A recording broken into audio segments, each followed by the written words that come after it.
Welcome to another episode of Relentlessly Resilient, where real people share real life experiences and the tools that they've developed to move forward and live their best life. I'm Michelle Scharf. And I'm Jennie Taylor. And today we are so excited to be here with Sarah Galvez. And Sarah is a new friend to both of us, or actually meeting today in person for the first time. And really, I only became acquainted with Sarah even from a distance days ago. We have interviewed her father and mother, who are Amy and Tony Galvez, and their son and Sarah's brother, Adam Galvez, was killed in Iraq several years ago, and her parents were on telling us that story. And we got to talking about how unique it would be to hear their version of going through that experience, but we could also talk to the other siblings who went through that experience, and we could talk to Adam's friends who went through that experience, and how we'd get a different story each time, right, even though it's the same event. Yeah. And so we said, hey, do you think Sarah would ever come talk to us? We'd love to get to know her perspective a little. And then in the conversation as it developed, we realized actually Sarah's another story to share, which I think is kind of evidence of what we want to talk about here, Michelle, that none of us have just one big trial to go through in life and then we get to be done. Sarah we all want that. Yeah, one and done. One and done, please. Sarah could tell us a lot about what it was like to lose her brother in combat and everything that's happened in the years since. And she could walk us through, I'm sure, a powerful journey there. But today, we've invited her in to talk with us a little bit about a health condition, an experience that she's had, and completely unexpected, unrelated to her brother's combat service and death, and yet she's showing this great resilience in her life and this ability to, right now I'm looking at her, she's smiling beautifully, she's just got this light about her, and I can see you've got this relentless resilient that we love to speak of here. So Sarah, if you don't mind, walk us through a little bit of this health journey you've had, and tell us a little background, who introduced us to you, your family. And then let's get into kind of this other chapter of your life that is separate from the trial of losing your brother. Yeah. Thank you guys so much for having me. I'm really excited to be here. I actually really like sharing my story because I like to encourage other people. It gives other people hope that they can get better, because this brain issue that I dealt with can be so horrible for so many people. And it's hard. Not everybody has that same strength. And so And it's really easy to feel alone and discouraged when you're faced with something, particularly now you're mentioning this brain issue. I hear brain diagnosis. My heart goes straight to Michelle, who lost her husband to brain cancer. No. I lost prostate cancer. Sorry. Yeah. But you think of we do. You think of so many brain cancers diagnosed. You think of military injuries, TBIs, and different things. My own father had a head injury years ago that caused encephalitis, and he had a shunt. And so I hear brain injury or brain bleed, and my heart kind of stops and says, but wait, you look perfectly healthy, you're vibrant, you're beautiful, you're standing and living. So tell us what this is behind the scenes and how you discovered that you even had this condition. I have 4 kids. I'm a single mom, full-time worker. And it started, I had really bad headaches for like 2 weeks. I mean, really bad. I was living off ibuprofen. And just one day, I was supposed to go for a run with my mom after work. And I was just like, you know what? I just don't think I can. I just need to go home. And I went home, and as soon as I pulled in the driveway, I got this strangest, like, rising feeling up my neck is really the only way I can describe it. And, like, instantly, I needed to throw up. And it was like, yard house, can I make it? And I made it inside upstairs to the bathroom, and I was just so sick. And I remember going and laying downstairs on the couch because I wanted to be with the kids. So I was like, I'll just sleep on the couch. And I remember laying there thinking, I have not felt like this since I was pregnant. It was horrible. And that is really the last thing I remember. And the kids tell me I was up and down all night throwing up. And they're like, you put dinner in the oven. They're like, you were just up and down all night. And I was like, okay. And apparently what happened is I was like sick in the bathroom quite a bit. The oven went off for dinner. My daughter came and knocked on the door, and I'm like, have your sister get it. I can't get it.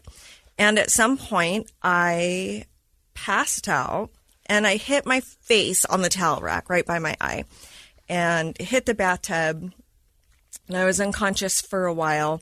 And then at some point, they say I tried to probably get up because the toilet seat was broken off towards the bathtub. And so then I passed out and fell and had a seizure because there was throw up on the floor.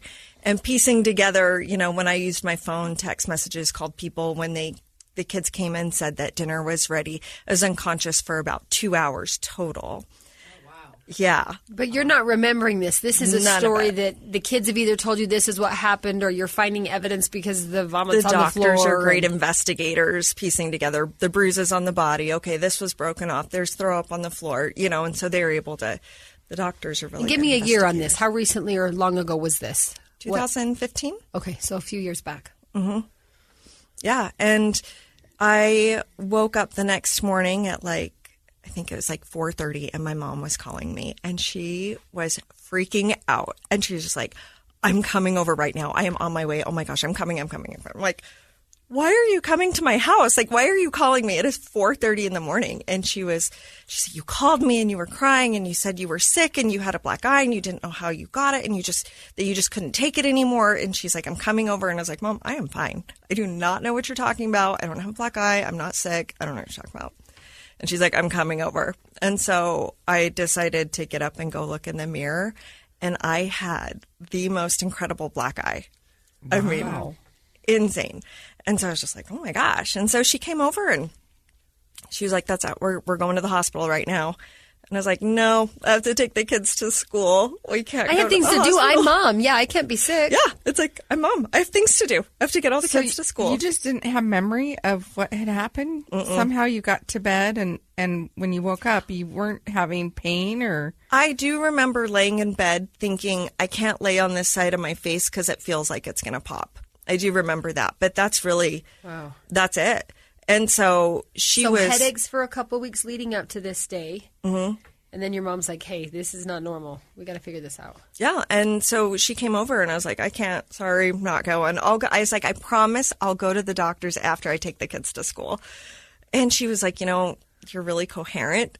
Your pupils are equal and, they're reactive. And she was like, okay, but I'm calling your brother because I know you won't go to the doctor. So he's going to come over because she's like, I got to go to work. And so as soon as she left, I got the most scared, panicked feeling ever. And I sent my brother a picture of my face. I was like, please hurry. Please, please, please hurry. And he came over and then it happened again. And I was like, I just need to touch you. I just need to hold your arm or something. And I was crying. And he's like, this is not what I signed up for. Figure out something with the kids. We're going right now. And so he took me over to St. Mark's and, I was in the emergency room and they do the MRI and everything. And the registrar lady, when she read back my information, I was like, oh, that's not my phone number.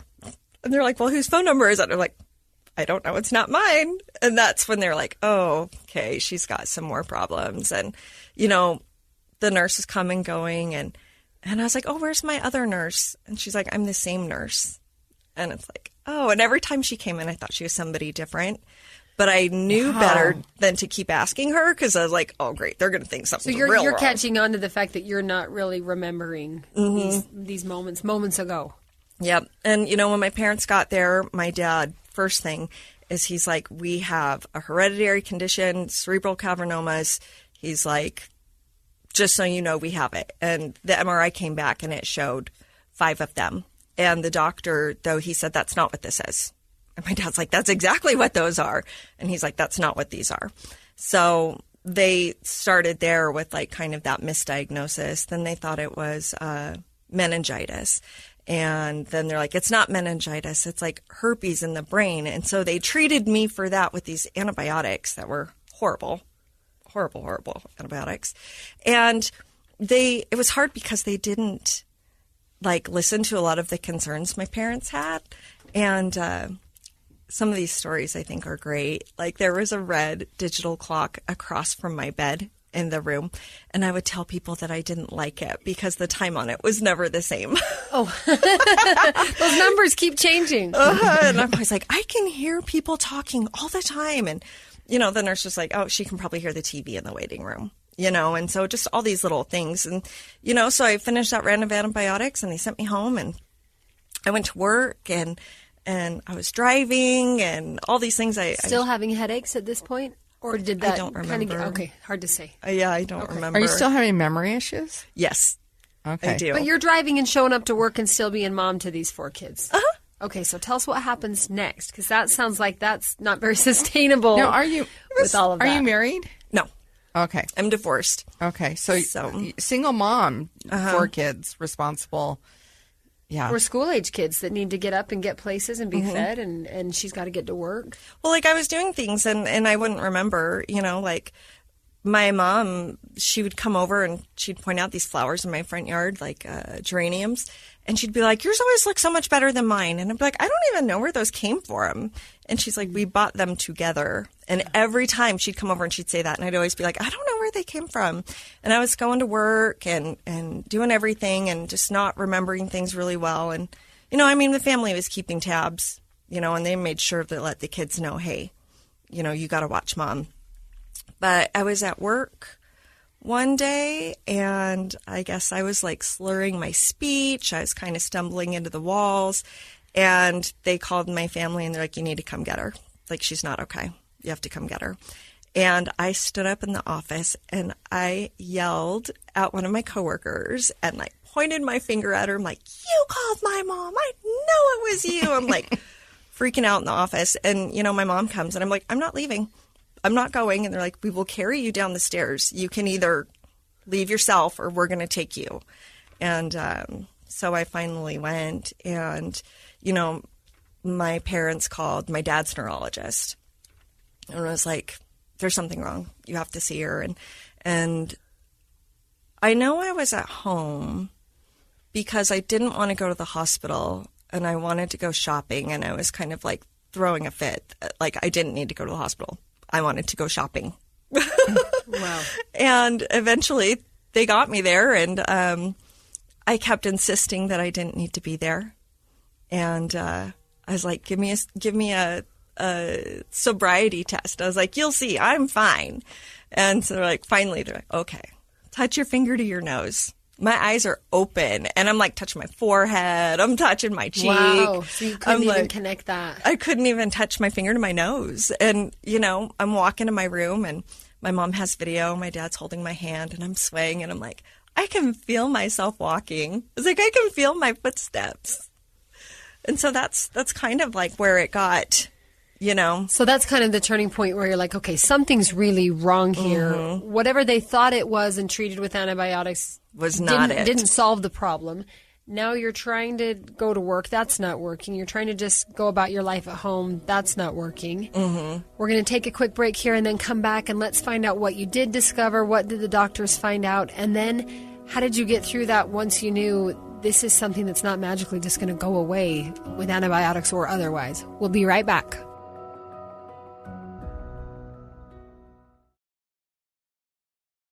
All right, we're back. Thanks for joining us on Relentlessly Resilient. Right now we are talking with our friend Sarah Galvez. She's been telling us a little about these headaches she's had, some of these memory episodes. They know something's wrong, some kind of problem with the brain that showed up on your MRI, but they haven't been able to successfully diagnose it. They give you antibiotics and say, here, you look good, go home. You go home into work and things are not good. So tell us what happens next that day when you're now back in the hospital. You can't even do a simple task, put your finger to your nose. You recognize, everyone around you recognizes something's wrong. Yeah.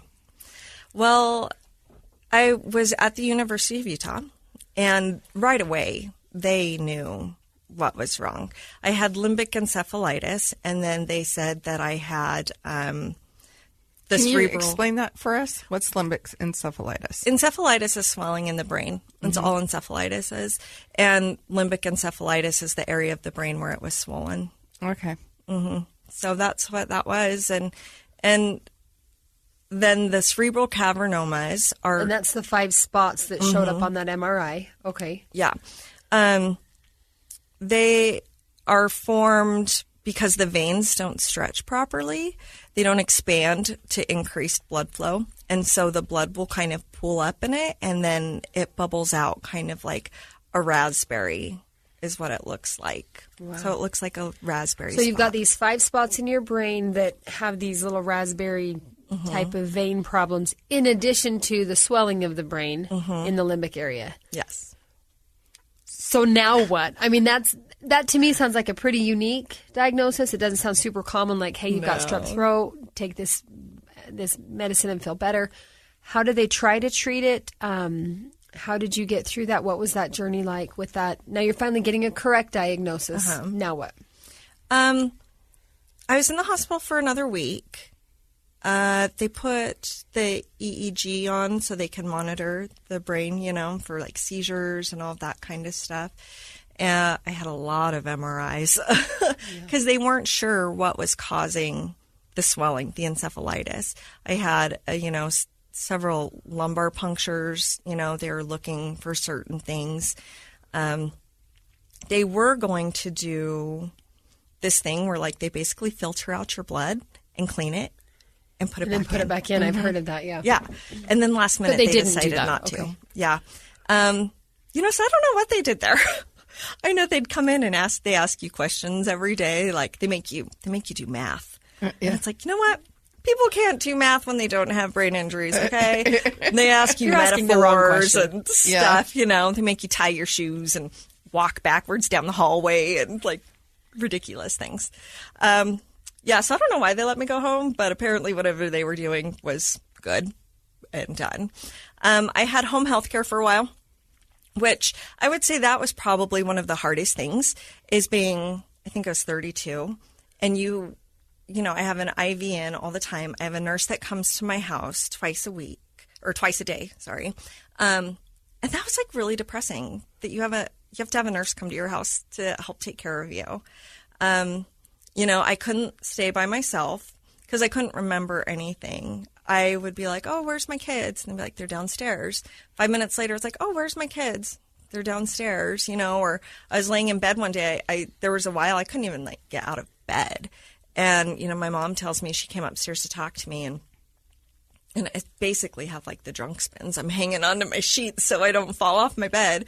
And I was like, oh, where's Jay, one of my kids? And she's like, she's downstairs, honey. And I was like, I've been looking for her all day, or I'd be like, why doesn't Dad come see me? And Dad was here yesterday. My friends started taking pictures when they'd come over, or even in the hospital, they were taking pictures because I'd never remember that they'd been there. So this short-term memory just gone. Yeah, they called it anterograde amnesia. And so I couldn't form those immediate. Was that causing you to have anxiety? Was that? No. The anxiety that I was feeling, they said, were complex partial seizures. Okay. Yeah. Because at first, my regular doctor, I went to him for it. And, it's like probably some PTSD from the incident, Yeah. And just kind of stress. Mm-hmm. But they actually diagnosed it as complex partial seizures. So tell us for a minute, what does that look like? For what amount of time are you having home health care? For what amount of time are you having to have someone else help with your children? Because I look at you now and, are you cured? Is this condition gone? Or have you just learned to live with it? Tell us that for a minute. I have to, the encephalitis is gone. The cavernous malformations, you're not born with them. They develop. And so I could get more. I have one big one that is the concern. And so eventually I will have to have brain surgery, but they don't want to do it until they have to because it's brain surgery. So either when they decide it's gotten too big or they can't control symptoms with medication, that will have to come out. Where it's located in the brain causes seizures. And so I have to take seizure medication probably forever. I still have memory issues where the swelling was. They said there's going to be some permanent damage there. But most of that was from the encephalitis. The swelling was causing that. So that's a little more under control. Mm-hmm, that's more under control. But where the bleed is, too, it can affect, or the cavernoma, can affect the memory. And so if I do really if I have a really mentally fatiguing day or even super physically exhausting, my memory comes and goes. It's not great. I get more tired a lot of times than like an average person will get just doing your normal tasks. Because it takes that extra brain function. Let's talk for a second. What have you done or what have other people have done that have helped you basically get through this? Because you can't just check out and say, sorry, kids, I don't feel well, so I'm going to go sleep for the next couple of years while my body recovers. Or, sorry, boss, I'm not going to show up to work. You mentioned the frustration of needing the physical home health assistance at such a young age. What did people do, or what did you find yourself doing that was helpful? And then maybe what was happening that maybe was taking away from your ability to kind of fight this, whether physically or emotionally? I would say helpful things is I just wanted to be normal. I wanted to be as normal as possible.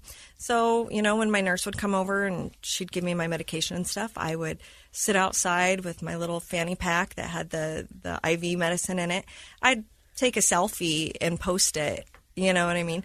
Even though I had like burns on my forehead from where they put the EEG stuff, and I still have like glue in my hair and my black eye, I look like a hot mess.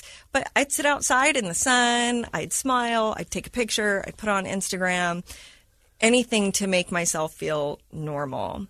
That was just the biggest thing, was trying to do normal things. What was frustrating, though, is, I'd want to be with my kids in the evening, and I was so exhausted that I couldn't be. And so, like, that was really hard.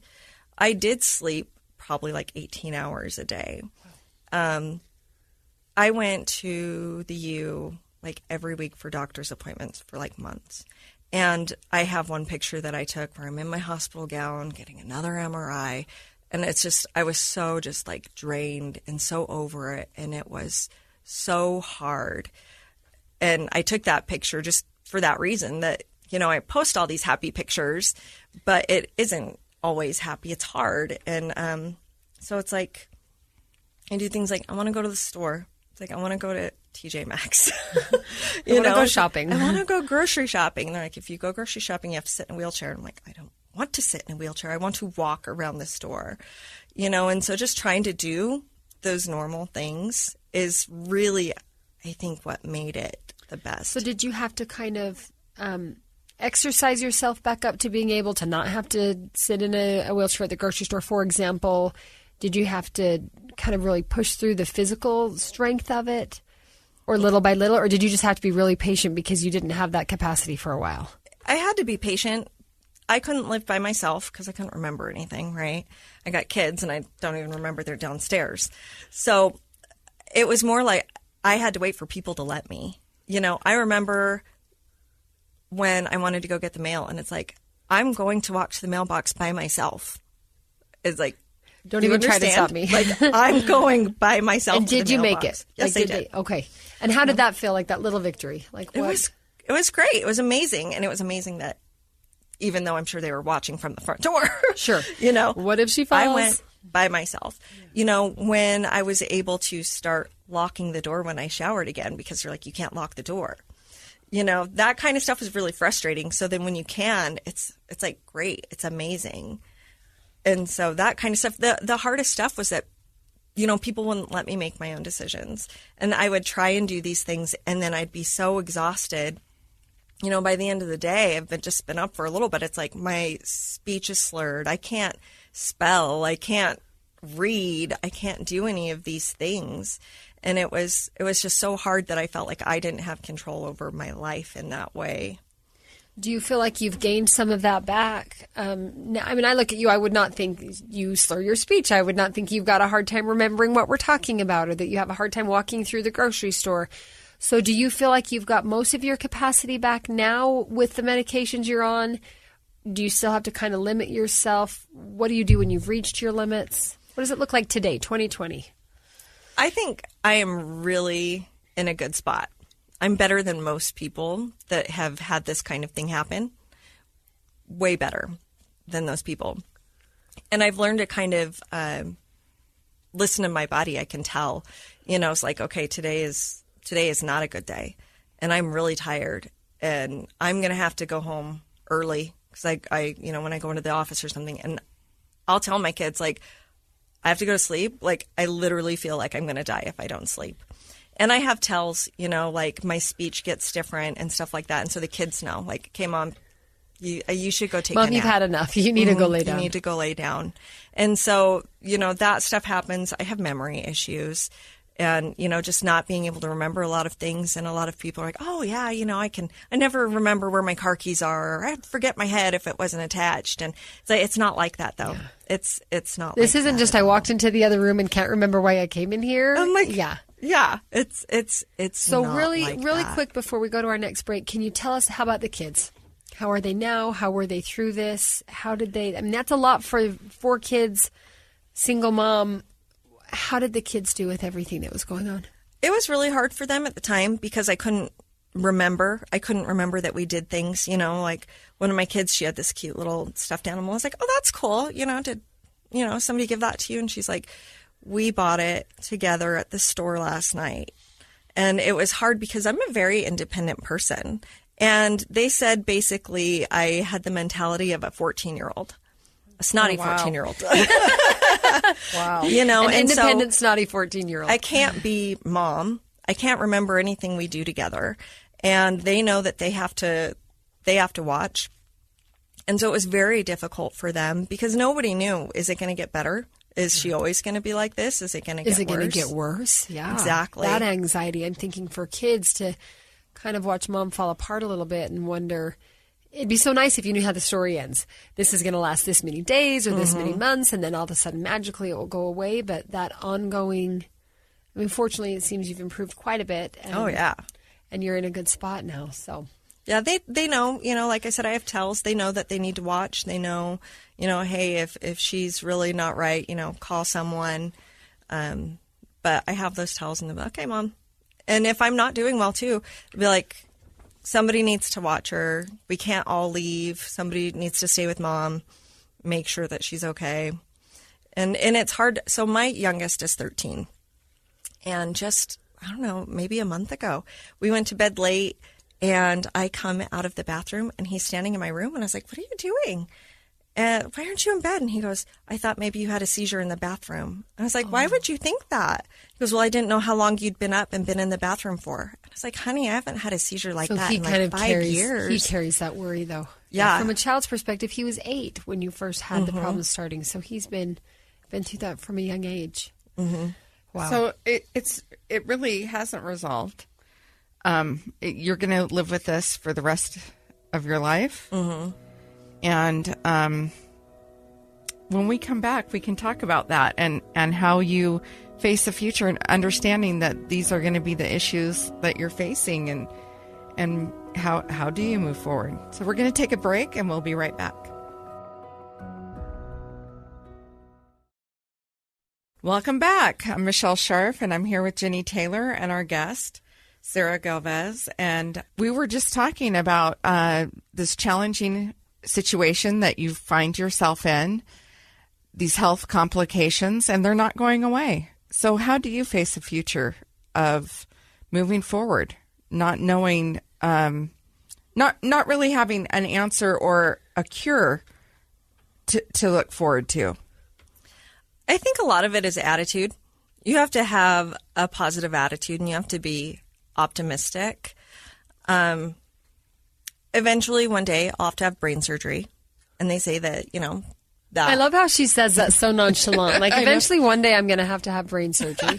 I mean, but again, that shows your attitude. I think that right there is the attitude that is the key to a bright future. Yeah, it is what it is, right? I mean, it's going to happen, and it will probably help, they say. You know, there's a possibility but things just won't get worse. But still, you delay it as long as you can. There's no need to jump into that because it is brain surgery. It's brain surgery. You know, that's really interesting because that response right there hits on 2 key points of resiliency. One, being able to be honest with your situation, be realistic about your situation. And the other one is not asking why, but asking how. So just figuring out the steps, like how you're going to do this and move on. And those are strong, powerful traits to possess, especially when you're faced in a situation where this is long term. Mm-hmm. It's long term and life altering. Like this isn't just a little hiccup. But I love how another thing I've heard about this resilience is this. I can picture this sweet family of yours, and maybe it's because I've got all these little kids at home, and so that's kind of where my mama heart gets tugged into. But as hard as it's been for them, I'm sure, and none of us would ever wish this on children to have to go through this with mom. But it sounds like you've kind of learned to navigate it together. Yeah, and how awesome that is that your kids might have to be the one to say, "Hey, mom, you got to go lay down for a while," or that they can recognize when you've had your limits, because I would hope that helps them then in their life, whether they have brain issues or not. We all have limits. Mm-hmm. And like Michelle said, being honest with yourself, how amazing is it to say, I'm going to make it to that mailbox. You're not going to stop me. And then have the power, the grit, the determination. And then also to be honest and authentic enough another day to say, and now I need to go home from work early and just climb in my bed. And the strength in both of those scenarios, because I think sometimes we think of resilience like, I'm going to go get the mail and then I'm going to go run a marathon. Maybe I'm going to go get the mail and then I'm going to need to sit down for a while. Mm-hmm. But how awesome I see in you the celebration of those and that's little about being victories. Realistic, right? The realistic. That's the characteristic trait of somebody who's resilient when they're realistic and have honest expectations of their self and their But isn't ability. it awesome that you can take that realistic attitude and be optimistic? Because I think sometimes, maybe this is just in my head, I get that we need to be real and we need to be honest, we need to be authentic and admit when it's hard. And I think sometimes I stop there. I'm like, oh, this is so hard. Uh-huh. But how empowering to say, this is so hard and I'm going to do it.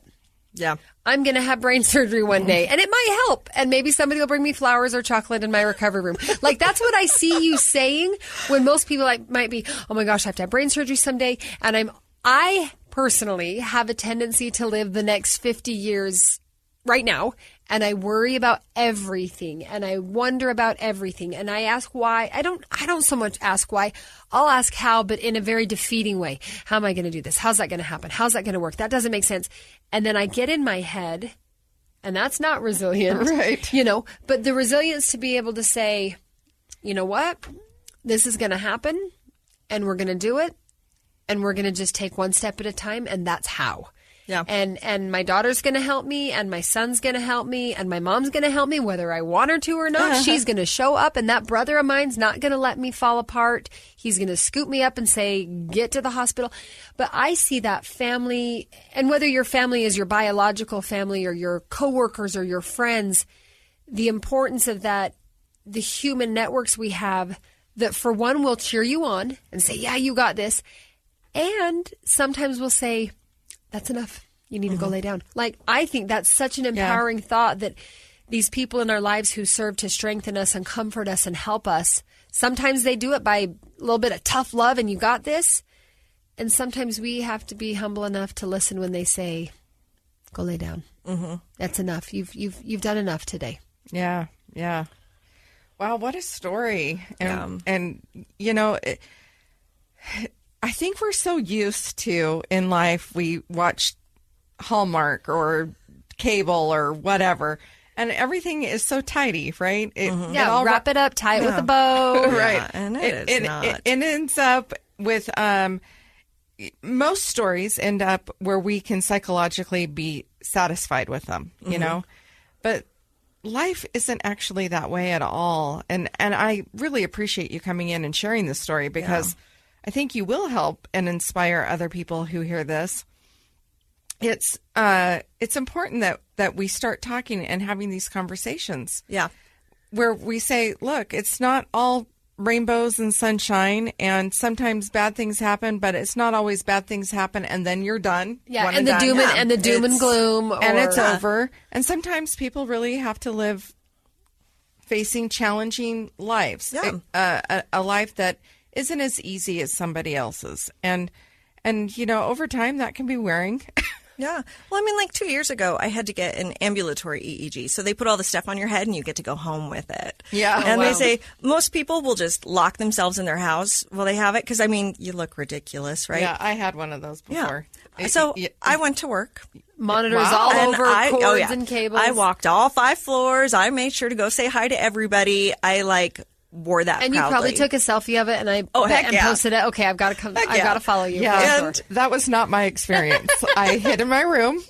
And I didn't want anyone to see me. Exactly. And my tech, so you go in every day so they can download the information. And she was just like, you are such a breath of fresh air. You are just so positive and cheery. She's like, most people who come in here, they have such poor attitudes and they're just negative about the whole thing. And they're just so worn down and so beaten down. Like not necessarily to be critical of those who are, but this is what I see. And I think, Michelle, this comes back to so much of the purpose that you and I have in this podcast, what we hope to share with people.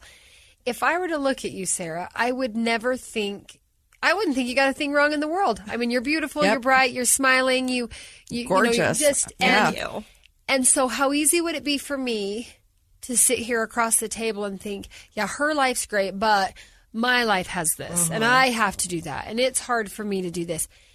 But realistically, to sit down and talk with you, the whole time we're talking, you've still got that beautiful, radiant smile, and you're admitting, I'm a happy person with a happy life, and I've got a lot of hard things. Yeah. And it's not or. Right. I'm not happy or going through a trial, or I love that you're not just saying, eventually you've learned to see this as a good thing, but like you're running around with electrodes on your head in the process of brain diagnostics, smiling and living your life. Like that is resilience. Yeah.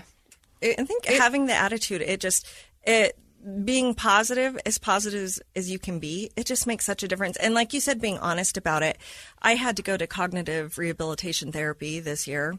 My neurologist was like, I think it's time. We're seeing some slipping. Yeah. And she was like, honesty is such a big thing. It's such a big part of recovery. And, when you're always lying or you're hiding it from everybody, it doesn't help and you to even get lying better. to yourself, I would throw in there. Right. Sometimes that's the biggest lie we tell is, I think I'm fine, or I think I can do this, or I think there's no solution, so why bother? Yeah. And, and she was saying, based on my MRI and that intake test that they have you do, she was like, I would expect to see a very low-functioning person sitting here that needs a lot of help. And she's like, and here you are. She's like, you're so interesting that you are so high functioning. She's like, based on your test, you should not be. It's like, there's a lot of things I can't do anymore. But that's what you've done is you've chosen to control what you can, which is not the diagnosis, which is not the symptom, but you can control the attitude, the determination, the outlook. And Michelle, is that not what that's exactly relentlessly resilient is? I mean, relentless just connotes effort and energy and resilience, where I'm going to exercise this muscle until it keeps getting stronger and stronger in my resilience. Yeah. It's, I used to be able to make really beautiful birthday cakes for my kids. And now anytime I try and decorate a cake, it looks like a 5-year-old did it.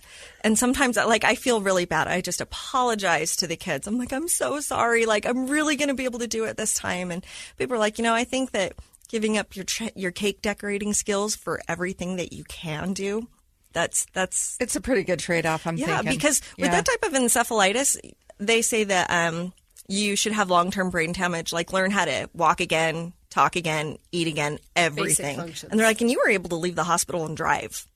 So it's like, okay, fine. I'll give up the cake thing. Keep trying. Right. Eventually, maybe it'll happen again. But such beautiful takeaways on resilience: to control what you can, your attitude, your outlook, to be grateful for the little moments, the small victories, to be honest about the difficulties and the hardships, and then just get out of bed again today, and then tomorrow get out of bed again, and just keep doing it. So I'm just going to highlight 8 characteristics really quick, and you tell me, do you see this in yourself?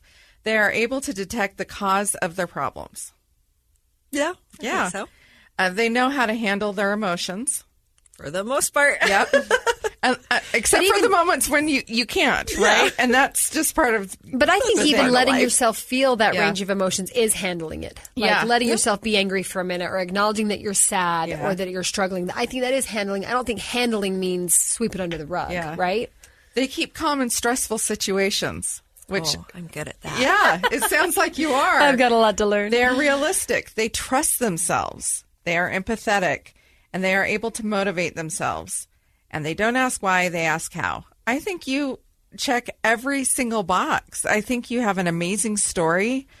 An amazing attitude and outlook. Yeah. And I'm just so glad that you came in here and shared this story with us. And hopefully somebody listening might have similar issues going on or a similar diagnosis, and they can take strength that, you know, they can soldier on. They can do this. Yeah, even if a great example of even that. if you can't tie your trial up with a bow and be done with it, you can still move forward. So thank you, Sarah, for coming today. Thank you for having me. Michelle, always great to be with you. And that is going to wrap us up today for this episode of Relentlessly Resilient. We're so grateful you would join us. We invite you to subscribe to this podcast. And if you or someone you know has a story of being resilient, overcoming, marching through, struggling anyway, that you'd be willing to share with us, send us an email at rrpodcast@ksl.com or find us on Facebook at Relentlessly Resilient. I'm Jennie Taylor. I'm Michelle Scharf. Remember, whatever you do today, remember to be kind. You have no idea the struggles others are dealing with in their lives.